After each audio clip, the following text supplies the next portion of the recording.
28 अगस्त 2003 करीब 2 बजे एक आदमी शांति से बैंक के अंदर चलता है, लेकिन उसकी गर्दन में बंधा था एक अजीब और भारी लोहे का कॉलर, जिसमें एक टाइमर भी चल रहा था। उसके हाथ में छड़ी जैसी बंदूक है और वो कैशियर को एक नोट पकड़ाता है। मेरे पास बस कुछ ही मिनट हैं, पैसे दो, वरना ये बम फट जाएगा। Please help brother. कुछ ही पलों में पेंसिल्वेनिया का छोटा सा शहर एरी अमेरिका के इतिहास के सबसे अजीब और खौफनाक अपराध का गवाह बन जाता है।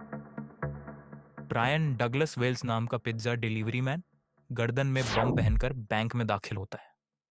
कैशियर हैरान है, लेकिन वेल्स कहता है कि उसके पास बस कुछ ही मिनट है। वेल्स ने बैंक से $2,50,000 की मांग की थी, बट वी ऑल नोज कि बैंक कभी इतनी बड़ी रकम ऐसे ही नहीं दे देता।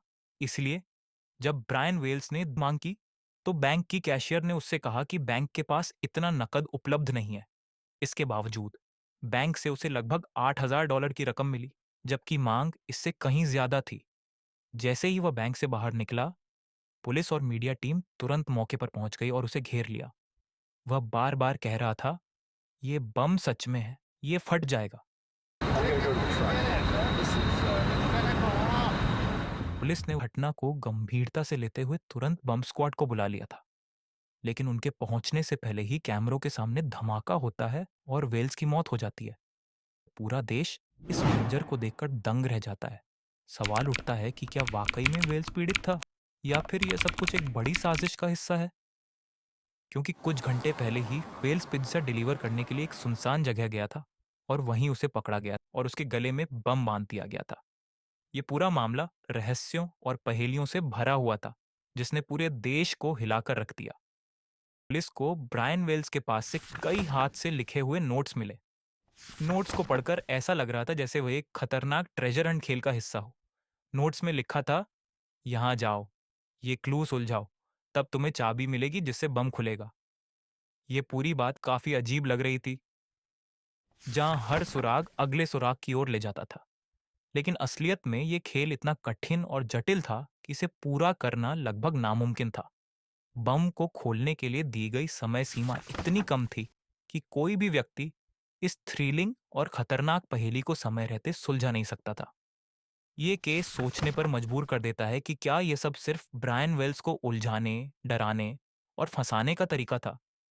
जांच में यह भी सामने आया कि यह पूरी साजिश बहुत सोच समझकर बनाई गई थी, ताकि कोई भी असली रास्ता न मिले और वेल्स को एक ट्रैप में फंसा दिया गया हो।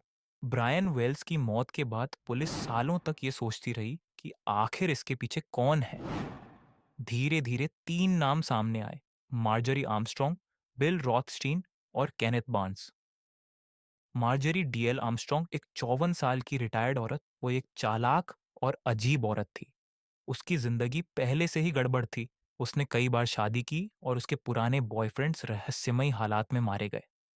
उसे अपनी ड्रग्स की लत को पूरा करने और अपने ऊपर चल रहे केसेस से बचने के लिए पैसों की बहुत जरूरत थी। बिल रॉथस्टीन, बिल मार्जोरी का पुराना बॉयफ्रेंड था। वह काफी जीनियस था, लेकिन उतना ही खतरनाक। मशीन्स और टेक्निकल चीजों में माहिर। उसके पास सोचने समझने की ऐसी ताकत थी कि वो कोई भी जटिल मशीन बना सकता था, और शायद यही वजह थी कि उसने बम जैसी खतरनाक चीज बनाने में हाथ डाला। केनेथ बार्न्स, ये एक ड्रग डीलर था। उसको पैसों की जबरदस्त जरूरत थी। दरअसल मार्जोरी और बिल पहले से एक दूसरे को जानते थे। उनका रिश्ता अजीब था, प्यार भी, नफरत भी। दोनों एक दूसरे पर भरोसा करते थे, लेकिन अपने अपने मतलब के लिए। एक दिन मार्जोरी ने बिल और बार्न्स को अपने प्लान में शामिल किया और उसने कहा, अगर हम बैंक हाइस्ट करें तो हमारी सारी दिक्कतें जल्द ही खत्म हो सकती हैं। लेकिन समस्या ये थी कि बैंक से पैसा निकालना आसान नहीं था। इसीलिए उन्होंने सोचा कि उन्हें कोई ऐसा चाहिए जो उनके लिए काम करे और कोई उन पर शक भी ना करे। और उनके लिए ये मोहरा होने वाला था ब्रायन वेल्स। ब्रायन का जीवन बहुत आम था। ना कोई बड़ा सपना, ना ज्यादा पैसा, एक छोटा घर और एक कैट। लेकिन रिपोर्ट्स कहती हैं कि वो इन लोगों से किसी न किसी तरह जुड़ गया। कैसे?